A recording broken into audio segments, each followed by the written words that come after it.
धनत्रयोदशीची तयारी आणि विधी. घर स्वच्छ ठेवणे. धनत्रयोदशीच्या आधी घर कोपऱ्यापासून कोपऱ्यापर्यंत स्वच्छ केलं जातं.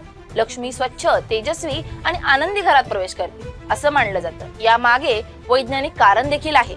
दिवाळीच्या काळात वातावरण बदलतं, धूळ आणि आर्द्रता वाढते, त्यामुळे स्वच्छता आरोग्यासाठी आवश्यक असते. रांगोळी आणि सजावट. दारात सुंदर रांगोळी काढतात, त्यात लहान लहान पावलांच्या खुणा दाखवतात, जणू देवी घरात येत आहे. ही कृती एक सुंदर मानसिक संदेश देते. समृद्धीचा मार्ग खुला ठेवा. पूजेची पद्धत काय असते? पूजेच्या वेळी स्वच्छ कपडा टाकून चौकीवर खालील देवतांच्या प्रतिमा किंवा मूर्ती ठेवतात. श्री लक्ष्मी, भगवान गणेश, भगवान धन्वंतरी, कुबेर देव.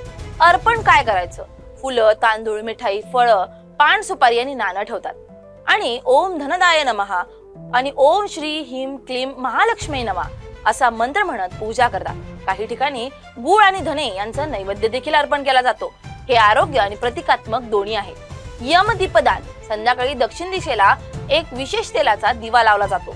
यमदीप हा दीप मृत्यूच्या भयावर प्रकाशाचा विजय दर्शवतो.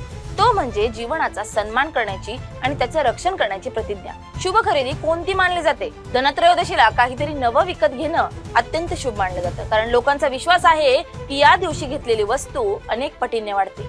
लोक पुढील वस्तू घेतात. सोने, चांदी दीर्घकालीन स्थैर्याचं प्रतीक असतं.